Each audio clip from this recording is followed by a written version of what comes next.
Yo, it's me, CSCOTT. It's time to review another classic horror film with Night of the Living Dead. Now, before I start, I just want to say, I know I said it was going to be The Fog, but I need to get my dishes done tonight, so I need to put on something I've seen before in the background to just sort of, play while I do that. So, Night of the Living Dead it is, and this is a classic film from 1968. Basically the first zombie film. Might not have been actual first zombie film, but it's one of the first zombie films. It was directed by the master of zombie films, George E. Romero, and yeah. So this is actually my second time watching it, and so having the background and stuff. Let me tell you, this movie is very interesting. I don't know what kind of specifics when it comes to resolution and sound for this thing is, but it's terrible. I've seen better versions on YouTube, for God's sake, that have better sound. Uncompressed mono 2.0. High definition my ass. It's a little square thing, so it's not. No. It looks terrible, it sounds terrible. It looks as if you're watching it on a VHS with bad sound. It's very hard to watch this film. Dracula. The Blu-ray of Dracula sounds better than this. And it's older than this. So there's something wrong with how they transferred this, at least on this Blu-ray. Maybe it's just this Blu-ray release that's bad, but I'm just saying. So what's the story here? The story is two siblings, Johnny and Barbara, go to put flowers on their father's grave when zombies show up. And so then Barbara, after Johnny is killed by a zombie, Barbara takes refuge in a house and is joined by the main character played by Dwayne Jones, who is, I don't remember his name. But it was big. He's the first big black actor to be a lead in this movie. And then you get to the ending. We'll get to that. But,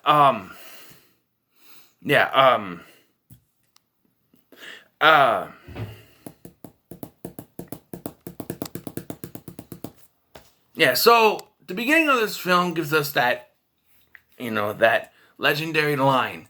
They're coming to get you, Barbara. They're coming to get you. That Johnny says, And I remember when I first watched it, really, it's right in the beginning. Because it's supposed to be a joke, and then this zombie shows up.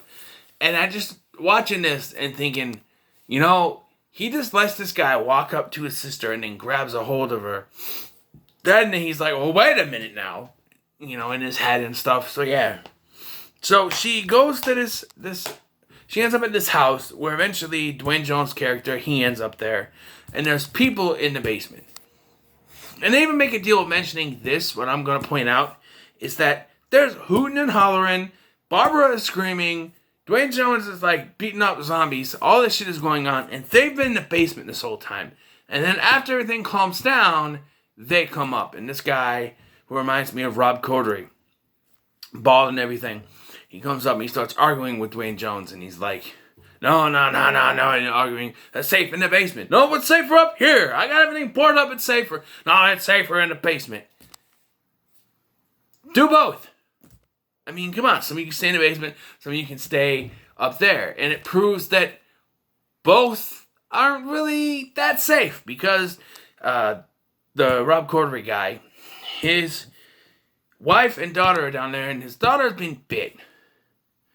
And this time I can't really blame it, because they weren't really, they didn't know anything about how it's transferred, what happens, that sort of thing.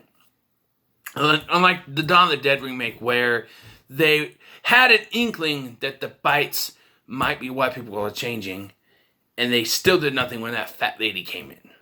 So I can't really blame it here, but it's a little girl, and she ends up killing her mother later in the film. I think her dad too. But yeah, and then there's this other couple there too, and they both end up dead. And the beginning part happens, and he's, oh, they're coming after them. It's going to be big, and then there's that fight and everything. And then once everyone meets in the house, it slows down, and all we get is a bunch of exposition.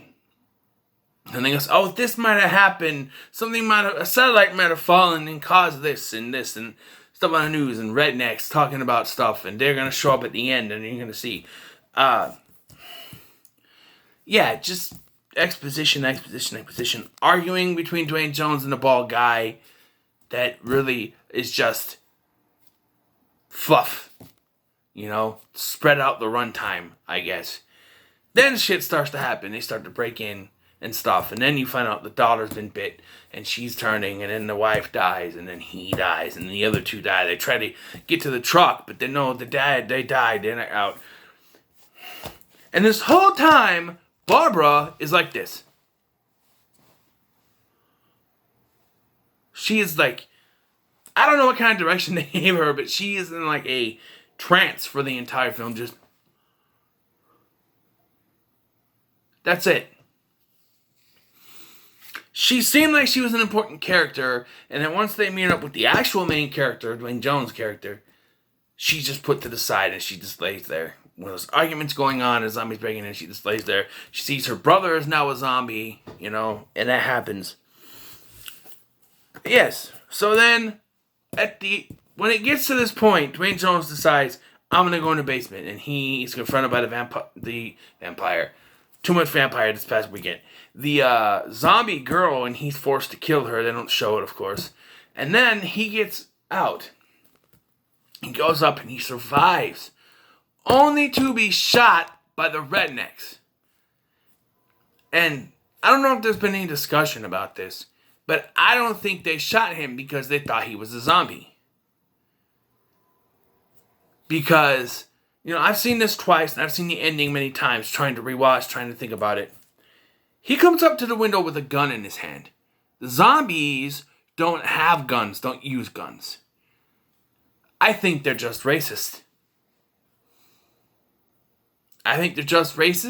And they can get away with it because they can just say he was a zombie and throw him on the fire.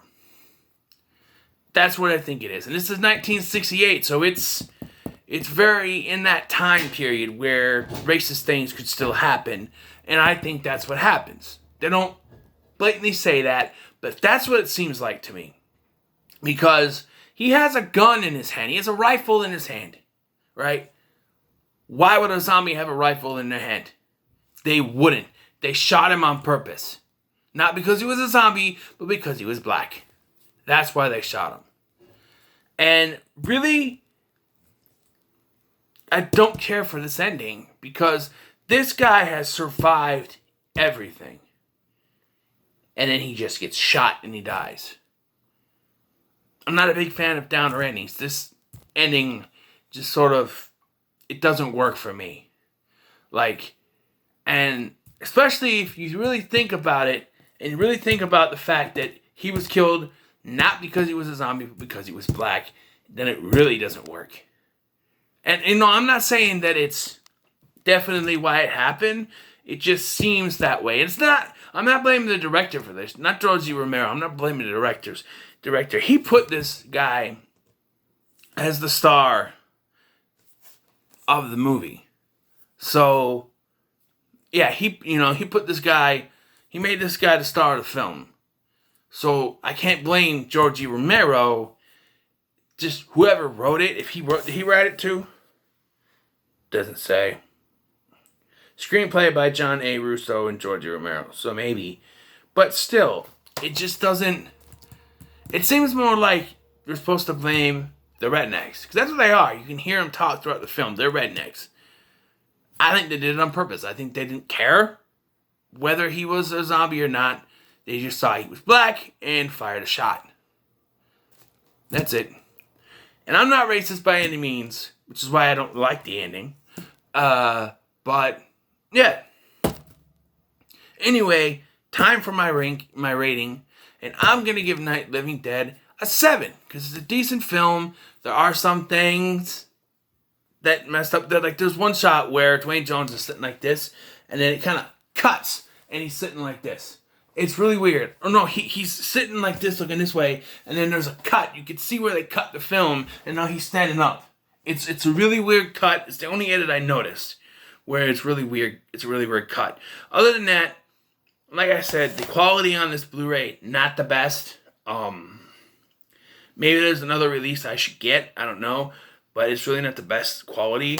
Other than that, it's a decent watch. If you like zombie films, it's a classic. I give it a 7. So what are your thoughts on Night Living Dead? Let me know in the comments below. Make sure to like, share, and subscribe. Thank you for watching. I've been Scotty. I'll see you in the next one.